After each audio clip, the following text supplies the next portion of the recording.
Halo teman-teman, perkenalkan, aku Kadek. Hari ini, kita akan jalan-jalan keliling Indonesia, tapi sebelum itu, mari kita ketahui tujuan pembelajaran kali ini. Peserta didik dapat mengidentifikasi, membedakan, dan menghargai identitas diri, keluarga, dan teman-temannya sesuai budaya, suku bangsa, dan bahasa di lingkungan rumah, sekolah, dan masyarakat. Tahu nggak? Indonesia itu negara yang terdiri dari ribuan pulau loh. Jumlahnya lebih dari 17.000. Makanya, Indonesia disebut negara kepulauan. Dari ujung barat sampai timur, Indonesia punya beragam budaya, bahasa, dan suku-suku yang keren banget.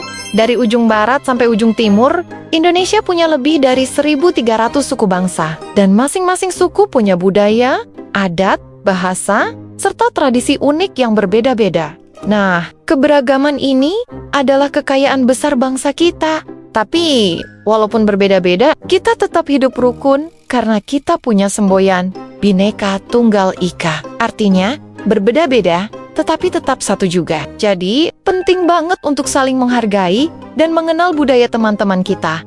Karena, dengan mengenal, kita bisa lebih memahami, dan dengan memahami, kita bisa lebih menghargai. Sekarang, yuk ikut aku keliling Indonesia, dan kita kenalan dengan suku-suku yang keren dari berbagai daerah. Yuk, kita mulai petualangan kita dari ujung barat Indonesia, yaitu Provinsi Aceh. Di sini, ada suku Aceh yang terkenal dengan semangat dan budayanya yang kuat. Suku Aceh memiliki sejarah panjang dalam perjuangan kemerdekaan Indonesia. Mereka juga terkenal dengan budaya Islam yang kental dan seni tradisional yang megah. Ini dia, tari Saman. Tari cepat dan serempak ini sering ditampilkan untuk menyambut tamu. Seru banget ya. Perhatikan deh, baju adat Aceh, laki-lakinya pakai jas lengkap dengan penutup kepala khas, sedangkan perempuannya mengenakan baju panjang yang anggun dan sopan. Baju adat Aceh disebut Yuli Balang. Rumah adat suku Aceh disebut Rumah Aceh, terbuat dari kayu dan ditinggikan dari tanah. Fungsinya bukan cuma buat tempat tinggal, tapi juga untuk perlindungan dari banjir. Siapa yang tahu nama tarian cepat dari Aceh tadi apa ya? Ayo sebut bareng-bareng.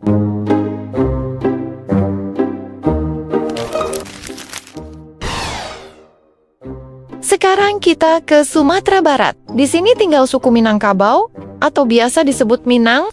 Minangkabau unik banget karena sistem keluarganya matrilineal, artinya garis keturunan dari ibu. Kalau biasanya nama keluarga dan warisan datang dari ayah, di Minangkabau justru semuanya dari ibu. Anak-anak di sana ikut garis keluarga dari ibu. Jadi kalau ibunya punya rumah adat atau tanah, biasanya akan diwariskan ke anak perempuan. Orang Minang percaya bahwa ibu adalah pusat keluarga. Makanya yang meneruskan garis keturunan adalah anak-anak. Dari ibu, seru dan beda dari suku lain, ya? Tari piring adalah tarian khas Minangkabau. Penarinya menari sambil membawa piring di tangan. Wah, hebat ya? Lihat, baju adat perempuan, Minang punya hiasan kepala besar seperti tanduk kerbau. Namanya tengkuluk tanduk. Ini namanya rumah gadang.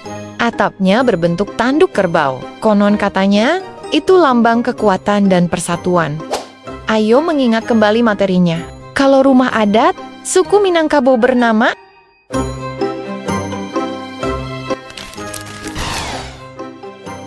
Lanjut yuk ke ibu kota negara kita Jakarta. Di sini tinggal suku Betawi. Suku Betawi berasal dari campuran berbagai budaya, seperti Melayu, Arab, Tionghoa, dan Belanda. Tari topeng Betawi adalah tarian tradisional khas Betawi yang menggunakan topeng sebagai bagian dari pertunjukan. Tari Yapong, tarian kreasi baru dari Betawi yang energik dan ceria, diciptakan pada tahun ke-1977.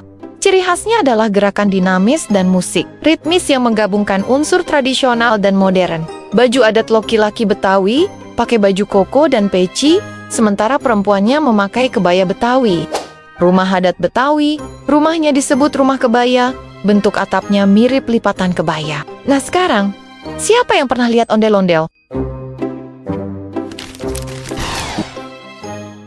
Selanjutnya, kita mampir ke Jawa Barat. Rumah dari suku yang terkenal ramah dan lembut yaitu suku Sunda. Orang Sunda suka banget menjaga alam dan sopan santun. Mereka punya bahasa sendiri loh. Namanya bahasa Sunda. Nah, ada yang tahu nggak nama salah satu makanan khas Sunda? Yap, benar banget, nasi liwet dan pewiyum. Baju adat Sunda biasanya berwarna putih dan hitam, digunakan saat upacara adat atau pernikahan. Rumah adatnya disebut imah, dengan atap yang miring dan bentuk yang unik. Tari tradisionalnya, salah satunya adalah tari jaipong, tari yang energik dan penuh semangat. Siapa yang pernah dengar atau menonton tari jaipong?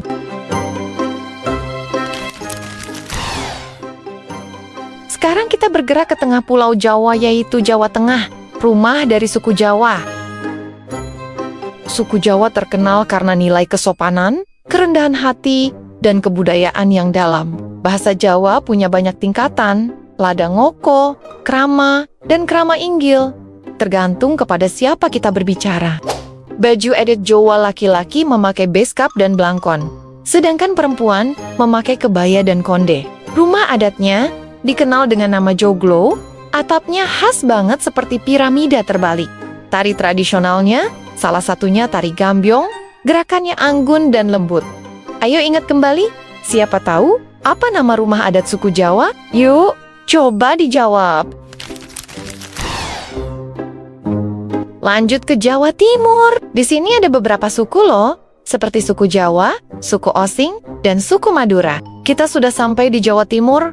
Oh, iya. Suku Osing adalah keturunan Majapahit yang tinggal di Banyuwangi. Mereka masih mempertahankan tradisi lama, termasuk bahasa Osing. Suku Madura berasal dari Pulau Madura. Mereka dikenal pekerja keras dan pandai merantau. Baju adat Madura khas dengan sarung kotak-kotak dan baju merah bergaris. Kemudian, rumah adat Osing disebut tikal balung, terbuat dari kayu dan beratap rumbia. Tari tradisionalnya, contohnya tari gandrung Banyuwangi yang memukau dengan gerakan dinamis dan iringan musik gamelan khas. Sekarang, ayo ingat kembali, siapa yang tahu suku keturunan Majapahit yang tinggal di Banyuwangi? Sekarang kita ke Pulau Dewata Bali. Di sini adalah rumah dari suku Bali yang sangat kaya akan seni dan budaya. Suku Bali terkenal dengan upacara adat, kesenian, dan kerajinan tangan. Setiap hari ada saja upacara keagamaan di pura, dan hampir semua warga bisa menari atau memainkan gamelan. Baju adat Bali terdiri dari kain kamen, selendang, dan udeng untuk laki-laki, serta kebaya cantik untuk perempuan. Rumah adat Bali disebut rumah gapura Candi Bentar, pintu gerbangnya khas banget, atau dulu disebut puri. Tari tradisional Bali, salah satunya tari pendet dan tari barong, yang biasanya untuk menyambut tamu atau ritual keagamaan. Ayo, siapa yang tahu nama tarian Bali yang gerakannya seperti binatang berkepala singa? Sekarang kita ke Pulau Kalimantan. Di Kalimantan Barat, kita bisa bertemu dengan suku Dayak. Suku Dayak dikenal sebagai suku asli Kalimantan yang hidup sangat dekat dengan alam. Mereka punya banyak subsuku dan terkenal dengan budaya ukiran, tato tubuh, dan tarian perang. Rumah adatnya disebut rumah panjang, karena bisa dihuni banyak keluarga dalam satu bangunan. Pakaian adat Dayak biasanya dihiasi dengan manik-manik warna-warni dan bulu burung enggang yang indah. Siapa yang pernah lihat rumah panjang Dayak yang panjang banget itu? Misalnya di media sosial. Akhirnya kita sampai di ujung timur Indonesia, Papua. Di Papua ada banyak suku, seperti Dani dan Asmat.